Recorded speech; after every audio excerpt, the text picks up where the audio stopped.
It's a tragic and sad accident. I really feel for the families on the plane, on the helicopter. It's, these accidents are all often very complicated. A set of things that happen sequentially. It's often not one thing that causes a major aviation accident like this. I've been involved in accident investigations, particularly like with Space Shuttle Columbia, as an example that we lost in 2003. And to say that it has to do with the person's color of their skin or their gender, I think that's just poor leadership. And especially at a time where any president is supposed to be the consoler in chief. So Senator Mark Kelly reacting to the plane crash has been like a wild weekend of stories. We've got 2 plane crashes here that we've had to deal with. A lot of transportation issues. Is the president supposed to be the consoler in chief? I don't know if that's exactly in the job description. You would like to see leadership. You would like to see competence, and you would like to see action when action needs to be taken, if reform needs to be made. And we're watching to see how this story unfolds because it was such a tragic catastrophe. We wanted to bring our friend Representative Eric Burlison on the show with us. Of course, he is Missouri's 7th Congressional District Representative. He's also a member of the House Oversight Committee, a member of the Freedom Caucus, but also a member of the Transportation and Infrastructure Committee. Congressman, thank you for the time today. It's an honor to have you on the show with us. It's an honor to be on, Annie. Thank you so much. I want to give you the opportunity to react to these 2 plane crashes that they're very different situations, but the proximity of them, they kind of become part of the same story. And also Senator Kelly's criticism there of President Trump's reaction. Yeah, I don't know that I can comment about the second plane crash because we don't really have many details. But look, his response is really telling of where the Democratic Party has been and where they continue to be. They're just very obtuse to the reality, and that is Trump was not saying that this was caused by a DEI hire. What he was saying is that this is an agency that, just like all the other federal agencies, they're so focused on DEI, that's their number one mission, that they've lost sight of their core, or has been mentioned, like in the business world, their hedgehog, which is hiring talented individuals, right? If you're the FAA, you want the most talented, brightest people, regardless of their race, their gender, their disability, whatever. You want the most talented people, but instead they're chasing after quotas and they're focused on DEI. And as a result, we have a shortage in air traffic controllers. We have, people that may not be as qualified as some of the other candidates that got the position. And that's what Trump is trying to make the point of. This is not about, we pointing at saying, as Kelly wants it to be, is saying that people of a particular, who are DEI hires are the ones that are responsible. That's not at all what he's saying. He's saying we have a decayed system. We have a broken system. Sorry if I'm on a rant here, Annie. Yeah, go on. If you go back to FEMA, when we had the disaster that happened the disaster, and FEMA's trying to clean it up, and you had that big scandal. Well, guess what? They had to come in front of Congress and apologize.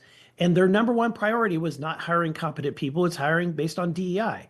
When we had the Secret Service allow, for the first time in decades, someone to take a shot at the president of the United States, and everyone was wondering, how in the world could this possibly happen? Guess what? Their number one priority was DEI. That was the number one mission statement for that agency. And so I think that Trump is onto something. And there was a documentary that was done by The Blaze just in November talking about how DEI has crippled the FAA's ability to hire competent air traffic controllers. And sadly, 2 months later, this happens. Yeah, it's very sad all around. I know that, like, as soon as the word DEI gets entered into a tragedy, then a lot of times the political story will take over kind of the humanity of the story from time to time. My heart goes out to all the people who lost loved ones in, whether they were in the Black Hawk helicopter or in the American airline jet. Is there, gosh, it just happened, but is there fault that is assessed? Do we know where the breakdown happened to cause this accident? I think it's too early to know exactly where the breakdown happened, but one of the early signs is that you had one air traffic controller doing the work of what would normally be 2. That's an example of us not having enough people on staff to do the job. One of the evaluations I would like to see happen is let's evaluate the software system that they're using. I understand that it's very old and arcane technology, and evaluate that. Let's look at some things. For example, AI. Where could AI have stepped in and helped some of this to help stop some of this from happening? We're speaking with Congressman Eric Burlison, Missouri's 7th Congressional District Representative. I think that I've flown out of. I've never flown into Reagan National. I've flown out of that airport. I didn't realize how small it was. After all the reports, we were finding out like how short the runways are, how busy it is. Is there going to be any change to the traffic that comes in and out of that airport, or is that a non-starter?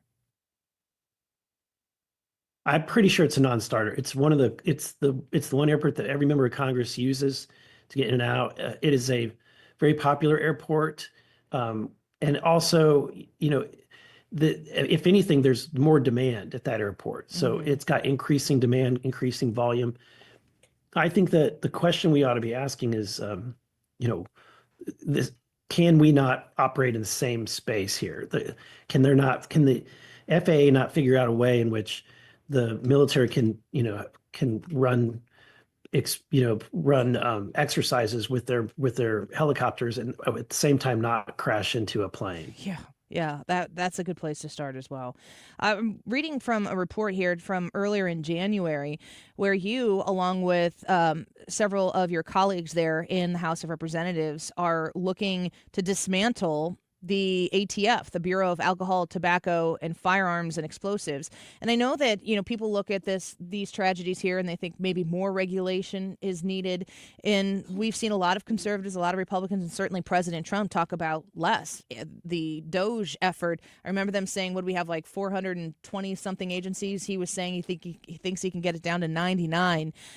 You're calling on abolishing the ATF. What would come of that? What would be the fallout and the benefit of removing the ATF from its existence here?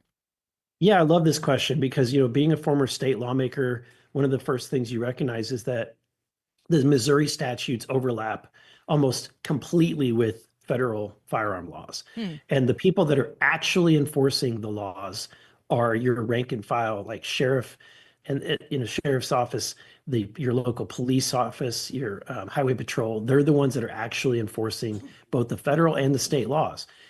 But what ends up happening is the ATF will draft some kind of new rule to that they've decided. There's no elected officials. So, for example, the pistol brace rule, that was entirely done by unelected bureaucrats in the ATF. And as the result of that is that then the ATF can come in and commandeer your local sheriff, your local police chief, and highway patrol to start rounding up pistol braces, which is not about keeping people safe. It's about making things terrifying and making criminals out of law-abiding gun owners. So this is an agency that doesn't really, when the rubber meets the road, help us be safe. If anything, they're going after our Second Amendment rights. Well, I'm thinking, I live in Illinois, live across the river, come to Missouri 5 days a week to do this show. So I'm in Missouri right now. But it means a whole different thing to be a firearm owner in the state of Illinois versus Missouri. If you abolish the ATF, does that change at all the state's rights to manage the laws, how they restrict and control and regulate law-abiding citizens' ability to own and operate a firearm?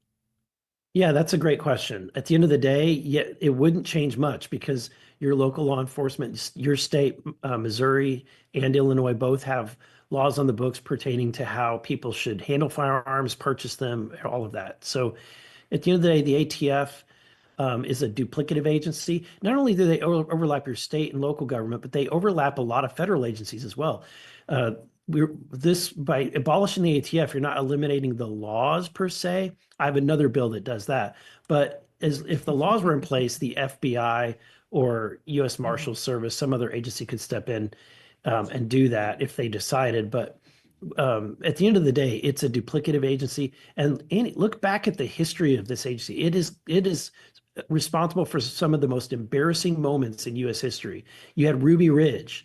That was started by the ATF, trying to actually entrap an individual to get him to saw off a shotgun. They ended up raiding his property and killing half of his family. You had the Fast and Furious incident. You had the event in Waco. All of these were done by the geniuses at the ATF. And then just recently we had an event in Arkansas this last year where a community leader, the head of one of at the local airport, was purchasing too many guns according to their new rule change, and they went in and raided his home, shot him in the head, and he was completely unarmed. So this is the kind of stuff that the ATF does, and why they continue to be an embarrassment. Representative Burlison, this is Ryan Wiggins. I'm reading a lot about agencies like USAID being maybe eliminated, but also kind of moved under the State Department. Is that what you're talking about with the ATF, is maybe not eliminating it entirely, but moving it under a different department? Or do you actually want to completely eliminate this thing? In large part, I want to eliminate and gut their responsibilities, because a lot of it can be done and should be done at the state and local level. So I don't think we want federal agents coming in and commandeering our local law enforcement and telling them what their new priorities are when it comes to keeping people safe.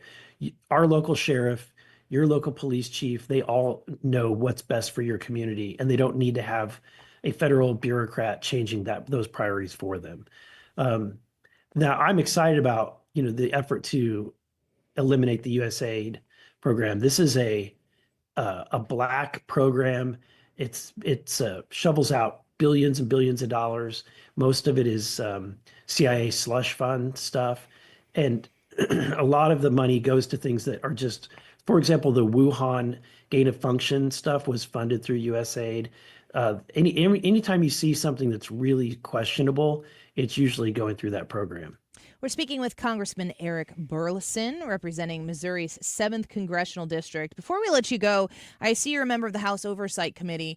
I think that a lot of what I want to make sure still happens is that we look into the mismanagement of relationships, of taxpayer dollars coming out of the Biden administration, going into the Trump administration, of course. I'm wondering what you consider, in your experience with the House Oversight Committee this iteration, where is their focus, and how many, I guess you're going to have to carry multiple focuses at one time, but what should we expect to see from the House Oversight in these 2 years? I think that the number one priority really is the Doge effort. So oversight dovetails very well with the effort that Elon Musk is doing. And so I'm on the Doge Subcommittee. Marjorie Taylor Greene is the chairwoman of that committee.